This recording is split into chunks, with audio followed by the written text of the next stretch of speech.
अस्सलाम वालेकुम। मैं हूं डॉक्टर शाहज़ैब और आज की इस वीडियो में हम बात करने वाले हैं आईवीएफ यानी इन विट्रो फर्टिलाइजेशन के बारे में। आईवीएफ आखिर क्या है, कैसे होता है, उसके मराहल क्या हैं, उसकी कामयाबी किस बात पर डिपेंड करती है, उसके फायदे, नुकसानात और किन लोगों को आईवीएफ करवाना चाहिए। मैं आपको सब कुछ आसान, सादा और मुकम्मल तफसील के साथ समझाऊंगा। तो आइए शुरू करते हैं। ईएफ एक ऐसा इलाज है जिसमें औरत के जिस्म से बाहर लेबोरेटरी के अंदर अंडे और स्पर्म को आपस में मिलाया जाता है। जब इन दोनों का मिलाप हो जाता है यानी फर्टिलाइजेशन, तो एक एम्ब्रियो बनता है। फिर इसी एम्ब्रियो को औरत के रहम में वापस डाल दिया जाता है ताकि हमल ठहर सके। यह तरीका तब किया जाता है जब नॉर्मल तरीके से हमल ठहर ना सके। आईवीएफ आमतौर पर हालात में किया जाता है औरत की वजूहात फॉलोपियन ट्यूब्स बंद होना, पीसीओएस या ओव्यूलेशन का मसला, एंडोमेट्रियोसिस, अमर ज्यादा होना, एग की क्वालिटी कम होना। मर्द की वजूहात स्पर्म काउंट कम, स्पर्म की हरकत कम, स्पर्म की एबनॉर्मल शक्लें, इजैक्यूलेशन मसाइल। दीगर वजूहात 2 साल से ज्यादा कोशिकें, बावजूद हमल न हरे, अनएक्सप्लेन्ड इनफर्टिलिटी, जेनेटिक बीमारियों से बचने के लिए।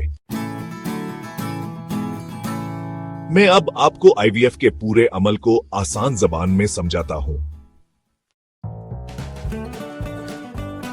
औरत को तकरीबन 10 से 14 दिन तक हार्मोन के इंजेक्शंस दिए जाते हैं। मकसद यह होता है कि एक के बजाय 8 से 15 अंडे तैयार हो सके। इस दौरान डॉक्टर बार बार अल्ट्रासाउंड और ब्लड टेस्ट से अंडों की ग्रोथ चेक करते हैं।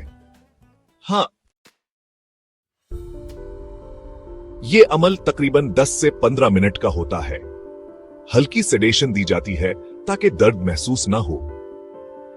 वेजाइनल अल्ट्रासाउंड की मदद से एक बारीक सुई ओवेरीज तक पहुंचती है और के हुए अंडे निकाल लिए जाते हैं। इसी वक्त लेबोरेटरी में एम्ब्रियोलॉजिस्ट इन अंडों को महफूज कर लेता है। इस दिन मर्द से सेमेन सैंपल लिया जाता है। अगर स्पर्म बहुत कम हो तो टेस्टिकुलर एक्सट्रैक्शन यानी टीएसई का तरीका भी इस्तेमाल किया जा सकता है। लेबोरेटरी में जी हां 2 तरीकों से फर्टिलाइजेशन की जाती है। पहला तरीका कन्वेंशनल आईवीएफ है, जिसमें अंडे और स्पर्म को एक डिश में मिला दिया जाता है ताकि खुद ब खुद फर्टिलाइजेशन हो जाए। दूसरा तरीका आईसीएसई है, जिसमें बारीकमाई करवांजिकेशन से एक स्पर्म को अंडे के अंदर दाखिल किया जाता है। यह तरीका खास तौर पर उन मर्दों में किया जाता है जिनका स्पर्म काउंट या मोटिलिटी कम हो। फर्टिलाइजेशन के बाद एम्ब्रियो को तकरीबन 3 से 5 दिन तक लेबोरेटरी में ग्रो करवाया जाता है।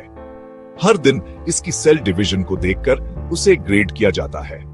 डे 5 ब्लास्टोसिस्ट को बेहतरीन क्वालिटी माना जाता है। यह बिल्कुल पेनलेस प्रोसीजर है। एक पतली कीथीटर के जरिए 1 या 2 बेहतरीन एम्ब्रियोस को यूटरस में डाल दिया जाता है। अमल सिर्फ 10 मिनट में मुकम्मल हो जाता है और एनेस्थीसिया की जरूरत नहीं पड़ती। एम्ब्रियो ट्रांसफर के 12 से 14 दिन बाद खून का बेटा एचसीजी टेस्ट किया जाता है। अगर यह टेस्ट पॉजिटिव आए तो इसका मतलब है कि हमल ठहर चुका होता है। औरत की अमर, एग की क्वालिटी, स्पर्म की quality, embryo grade, endometrium thickness, clean cover embryology lab का मेयार और औरत का स्ट्रेस लेवल और ओवरऑल सेहत, यह सब अवामिल आईवीएफ की कामयाबी पर असरअंदाज होते हैं। अमूमन कामयाबी की शरह क्यों होती है? 25 से 30 साल की उम्र में 50 से 60%, 30 से 35 साल में 40 से 50%, 35 से 40 साल में 30 से 35% और 40 साल से ऊपर उम्र में 10 से 20%। बंद फॉलोपियन ट्यूब्स में बेहतरीन हल और पीसीओएस में भी ये वाकई मददगार साबित होता है। मेल इनफर्टिलिटी में भी ये मुअस्सर है। इसके अलावा आईवीएफ के जरिए जेनेटिक बीमारियों से बचाव मुमकिन है और अनएक्सप्लेन्ड इनफर्टिलिटी का भी ये बेहतरीन इलाज है। आईवीएफ के कुछ नुकसानात भी हैं, जैसे ओवेरियन हाइपरस्टिमुलेशन सिंड्रोम यानी OHSS का खतरा, मल्टीपल प्रेगनेंसी का अमकान भी रहता है, बाज औकात ब्लीडिंग या इन्फेक्शन भी हो सकता है, अगरचे ये काफी रेयर है। प्रोसीजर महंगा हो सकता है और इमोशनल स्ट्रेस भी हो सकता है।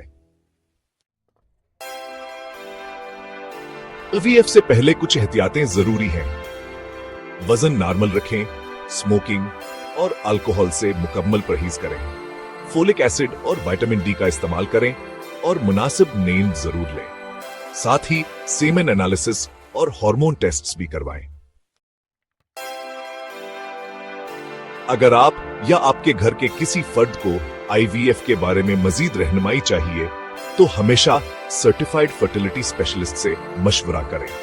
सही डायग्नोसिस, सही इलाज और सही वक्त, ये 3 चीजें आईवीएफ की कामयाबी का फैसला करती हैं। मैं हूं डॉक्टर शाहज़ैब। मिलता हूं अगली वीडियो में। अल्लाह हाफिज।